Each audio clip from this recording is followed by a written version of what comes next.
Give him a round of applause, actually. That was awesome. So this week is kind of a random week, all right? It's kind of one that's not in as part of a series, so it's an in-between the last two series that we've been going through. So we have our Christmas party, which I'm pumped about, but then we also had our last series that we were just going through. And what we're doing is we're talking all about hindsight. So that song was singing about hindsight. Now, some of you might be wondering right now, you're like, what is hindsight, right? Like, what is hindsight? So I have a little definition for you. It's right here. Hindsight is the understanding of a situation or event only after it has happened or developed. Now, I want you to think, have you been there before? Like maybe where you didn't understand why you had to do certain things or why God was allowing you to go through with something crummy in that moment. Because I know I have, like where I felt like, God, why am I going through this? Like the first one for me that comes to mind is breakups, right? Breakups, tough stuff. Like when I was like in middle school or high school, I'd be like, oh, I can't believe it. Like, I can't believe it's not working out, or I can't believe this relationship is not going to be like what I want it to be. Like she was the one. It wasn't her though. She wasn't the one. So actually, like after going through it, I realized I'm happy I broke up with them, because now who I have is amazing. So in that moment, I had no idea. Or another one would be like getting caught doing things I know I shouldn't be doing, but like someone would like catch me in the act, and I'd be like, oh, no, this is like the worst. And then all of a sudden, like I'd be like thinking about it, and I'd have to like change my behavior completely. And then like 5 years later, I'm like, wow, I'm really happy I don't do that anymore, because I was like a major jerk. You know, like, so I've learned that in that situation. Or who has strict parents? Does anybody feel like they have some strict parents? Yeah, so like, I used to think my parents were super strict. I like had these things I wanted to do. And then like what would happen is we'd be like talking about like what time I needed to be home. And my parents would all of a sudden be like, you know, like 10 o'clock. And I'm like, what? Everybody else gets to stay out so much later. And like, it was like ridiculous. And all of a sudden, like, I realized, yeah, I probably would have gotten in trouble doing like this, and this, because all my friends were getting in trouble when they were doing that. So like, they kind of saved me. 3 years later, I'm realizing I'm happy I didn't get in trouble. I'm happy they were kind of strict. Or another one, this is kind of more serious. When I was like right out of college, I started to get like a lot of acne actually. And it was like one of these things that like I just didn't like how I looked. And I'm like, God, why am I going through this? Why am I dealing with this? And then I realized like 3 years later, I'm like, I learned a lot in that process. I learned about beauty and inner beauty instead of just like what people see. And that was like a really hard thing for me to address or to accept when I was first having that acne. And then lastly, a death. Has anybody experienced like a death in your family before? You'll hear a little bit about mine in a little bit, but I've experienced a death, and like I was like, why is this happening? Again, these are just a few things for me that I went through, and I'm guessing you dealt with things pretty similar, or probably worse even. Well, when we deal with these things, it leaves us wondering, why, God? Has anybody ever asked that question before? Why, God? Why am I dealing with this? Why do I have to struggle with this? Why did this happen to me? Why are you allowing this to happen to me? I think we've all asked those questions for certain things in our life. Well, there's this guy in the Bible who I'm pretty sure was wondering the exact same thing. And it's actually a musical. Did you guys see that post? Like, there's a musical about this guy we're going to be talking about. And what's funny is I actually did this musical in high school. I did one musical ever in my life, and it's called Joseph and the Technicolor Dreamcoat. Has anybody ever heard of it? Is anybody like, musicals? All right, so I'm going to show you a little clip from high school. Check it out. So there's me, right there. Just kidding, it's not actually me.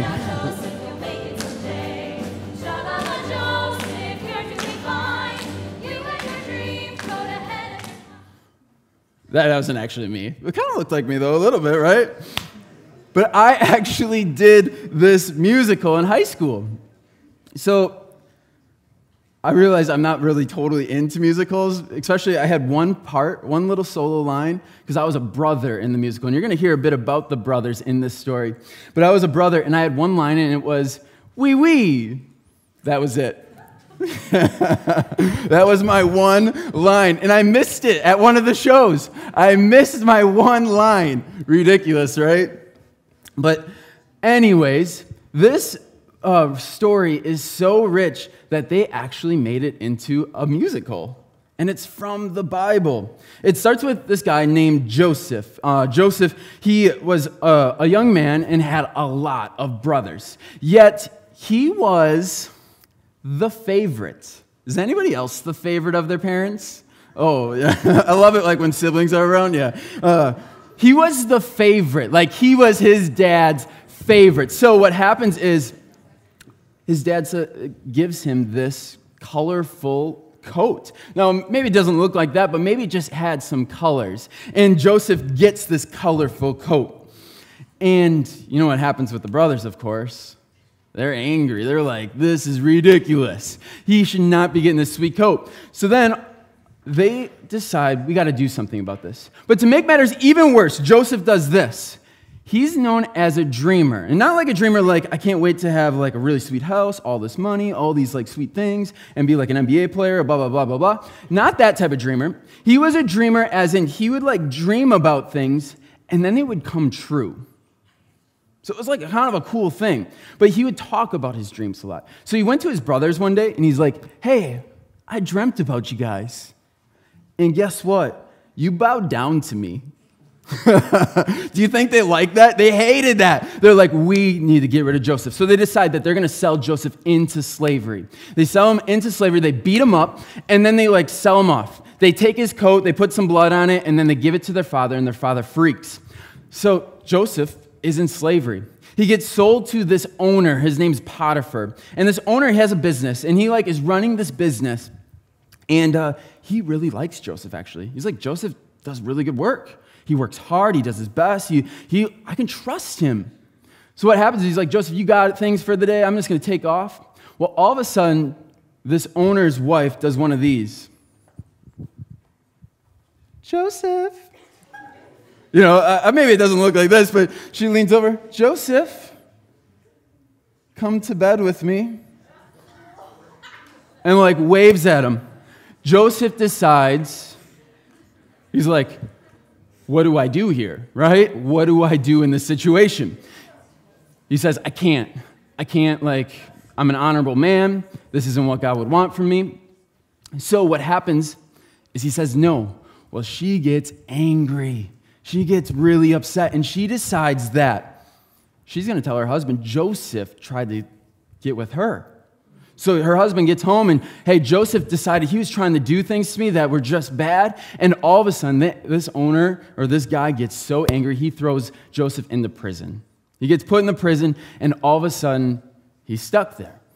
Well, again, Joseph is a respectable man, and he all of a sudden starts like getting the guards like favor. They're like, we kind of like Joseph. He's a really nice guy. He like really does nice things, and like he's great. So they like him. And they start like hearing that he can interpret these dreams. He has these dreams, and then he knows how to like say like, yeah, this is probably what's going to happen because of that dream. So these two people, they're like dealing with these like nightmares, and they come to Joseph and they're like, hey, can you explain what's going on? And he does, actually. He does. Well, then word gets out, and the king of that place is having these nightmares. And he says, can you get Joseph for me? I heard he actually can interpret things. So this king has Joseph interpret his dreams, which his dreams were all about this famine, meaning no food coming to this land. And what happens is Joseph said, you got to start preparing because it's coming soon. So the king starts preparing, and literally years later, this famine happens. This famine happens, and the king is like, Joseph, you're my right-hand man. You're going to be with me all the time. Well, then, since this famine's happening, all of a sudden, Joseph's brothers show up. And what do? They're bowing down to him. They're bowing down to him, exactly what he thought. Now, this is a whirlwind of a story, right? Like all kinds of crazy things happening, and you're like, whoa, this is weird. Yet, I want you to think, if you were Joseph in this story, how would you be feeling? Think about all the things he went through. He was beaten by his brothers. He was sold into slavery. He was lied about like treating this woman in an appropriate way. He was put in the jail without him ever doing anything wrong. You'd be thinking, why, God, right? Why, God? Why am I dealing with this? Why does God allow things like this to happen? And I think this brings us back to our own questions. This is actually an age-old debate that people are still discussing and trying to figure out, which is, why do evil things happen? Or why is there evil in the world? Or why do bad things happen to good people? Has anybody ever wondered this before, like this question? Yeah, raise your hand if you do, because I think this is a question a lot of us struggle with. Yeah. The best way I've been personally able to understand this is in order for us to have free will, or the opportunity to choose what we want, there needs to be freedom for bad stuff to happen, or freedom for us to choose bad stuff if we wanted to. What that means is, if you don't want to be a robot or a puppet, there's free will. Imagine if every time you were about to do something wrong and you heard this air sign, like you turn, you're like, I'm about to go hang out with my friends and stay out too late maybe, and they redirect you. And then you're about to do this thing and it redirects you, and you never actually get to experience life because you're only hearing the sound that stops you from ever making a sincere decision or a personal decision. Now, the reason I'm talking about this is I like to think of God as someone who sees more from us, more than simply being a puppet. He wants us to use our free choice, our free will. Both good and bad people get this, though. Good and bad people in the world get this. So sometimes bad things happen because people actually do bad things, right? You've all experienced this, where someone's done something bad to you. It hurts. And then sometimes bad or sad things, they happen simply because we live in a world where things have been free since day one, and not everything is picture perfect. They're not planned, they're not controlled. All of nature has this random good and bad things that happen, and they're just part of life. It's not like everything and everyone is systematized to do things exactly the same way. I have this mental picture of this movie, The Wrinkle in Time. Has anybody seen it before? There's where the balls are bouncing and everybody's doing the exact same thing. Check it out once. It's outside of the rules we know of time and space. Arrives in my hand. Not everybody is wired to do the exact same thing in the exact same way. We're different. We make different choices. We think about things differently. Now, this brings up the question, if there's good and bad choices, and sometimes people choose bad things, could God have total control and stop that? God does have control of everything. It says this in Psalm 95:4. It says, He holds in His hands the depths of the earth and the mightiest mountains, meaning God has the ability to control it all with a snap of a finger. And we sometimes get glimpses of that. They're called miracles. But many times, God chooses not to act. He chooses to give us complete free will, free choice, and let things run on their own.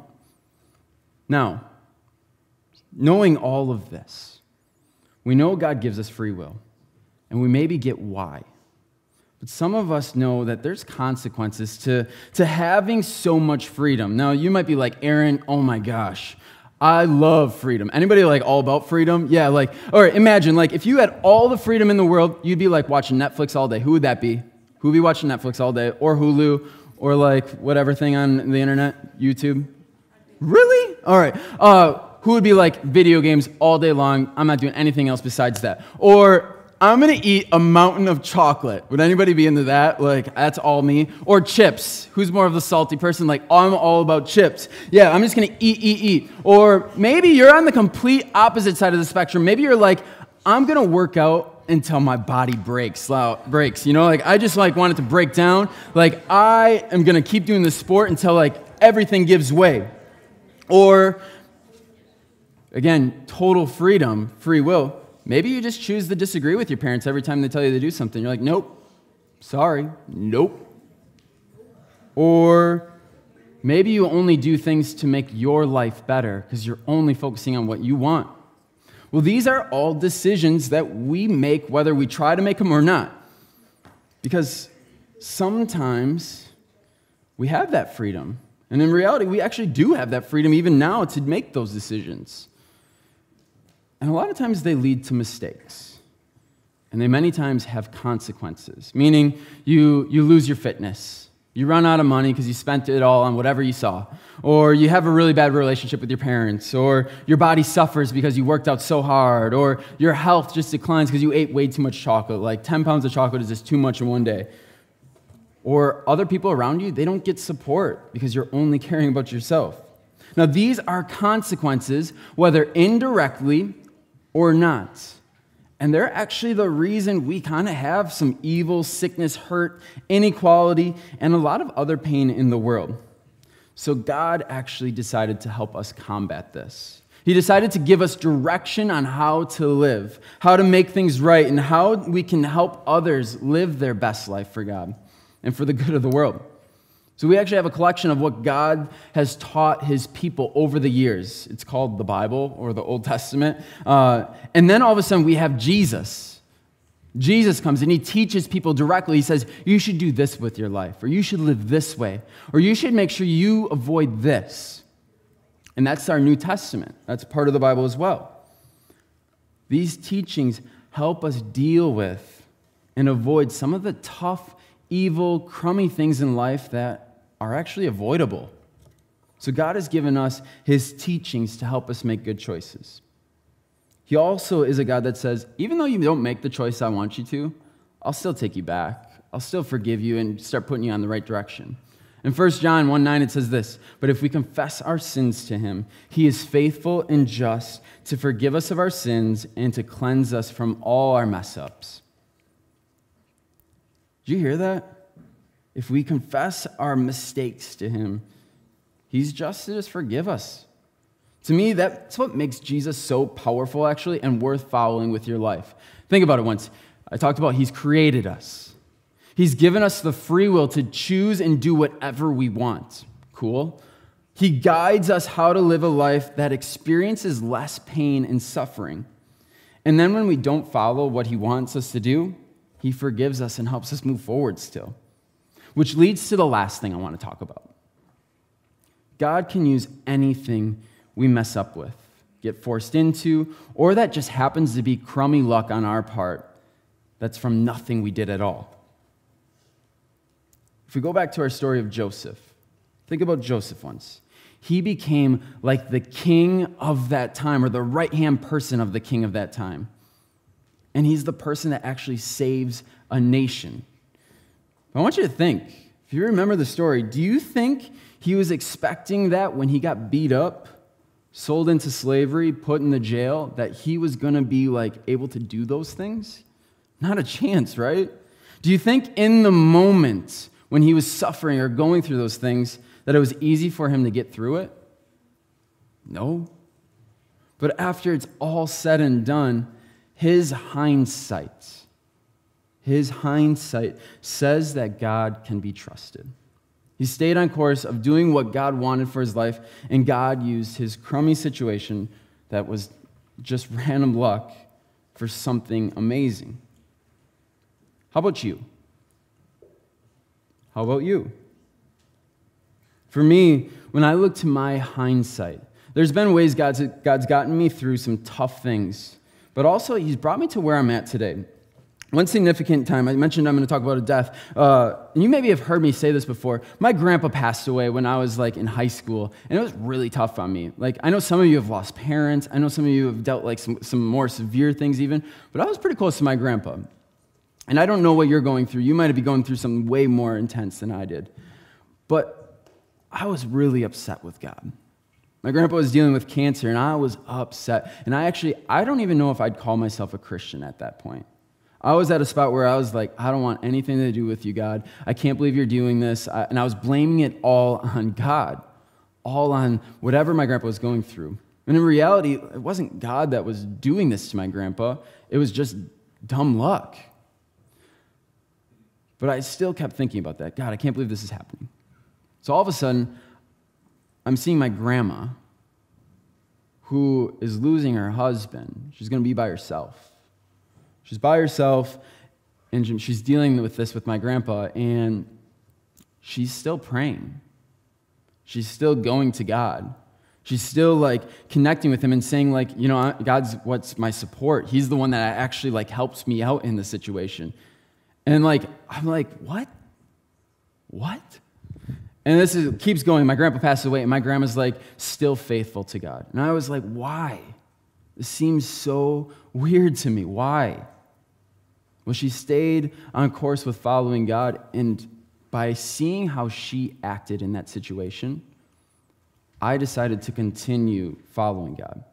I probably wouldn't be a Christian, and I probably wouldn't be a pastor today if I didn't see my grandma walk through that and be faithful to God. Through that tough time, I learned that I needed to follow through with my faith, even if it was getting tough. Now, I was mad at God, but then I started to realize it's not God's fault. It was him. He was mourning there with me and crying there with me when I was dealing with this unfortunate thing that's happening and happens to just people in the world today. But could he use that moment to do something big in my life? Yeah, he did. So for me, my hindsight says that God can help me and others get through anything. And no matter how tough, crummy, or sad it may be, he can use it for something meaningful. So that's me. And that was Joseph. He was dealing with these tough things. How about you? What about you? What does your hindsight say about who God is? For you, maybe you're just hearing right now, and you're thinking, I need to trust God. I need to trust in God. You want to become someone who follows Jesus' teachings because you want his help. You want his help to avoid pain, some of the suffering, and some of the evil that he can actually help you with and make sure you avoid. If that's you, just tell God that. Say, God, I want that. I want your teachings. I want you to help me with that. I want your wisdom. I know I might not follow through with everything, but help me stay on the course and follow through with you, even when things get tough. But maybe you've done that before. Maybe you've said that to God. And you're already a Christian, so you're at a different spot. Right now, maybe you're dealing with something tough. Right now, you're maybe mad at God. Maybe you, after tonight, you realize it sometimes doesn't make sense in the moment, though. Right now, you're mad at God, and you're not finding understanding of why you're dealing with what you're dealing with. But after hearing this, you start to realize that God can be trusted. Your hindsight and what you've heard of God in the past, he's trustworthy. So even though you're not sure how God can use what you're going through right now, maybe he can continue to use it in the future. Or two other things. Maybe you're angry at God about what you've had to go through personally, that you are now starting to see like, God was actually with me, and there are things that he helped me with. You're starting to figure out what those things are. Or lastly, maybe you're starting to see how God can maybe use some of your crummy experiences. You're starting to put the pieces together and say, you know what? I gained faith from that, or I gained perseverance through that, or I gained sincerity from that, or compassion. You've figured out that you've learned things along the way. So I'm going to pray for all of us as we close tonight. I'm going to pray that we can push through when things get tough with God. When we are angry at God, I pray that we can push through like Joseph did, so that we can make a huge difference with the experience we have. If you bow your heads with me, that'd be great. Hey, God, thank you for everyone that's here tonight. I just pray that as we talk about doing tough things that are just tough and crummy sometimes, or bad luck, I pray you help us know that you're mourning there with us, you're hurting with us. But then, God, I pray that you help us know that you can use some of those things.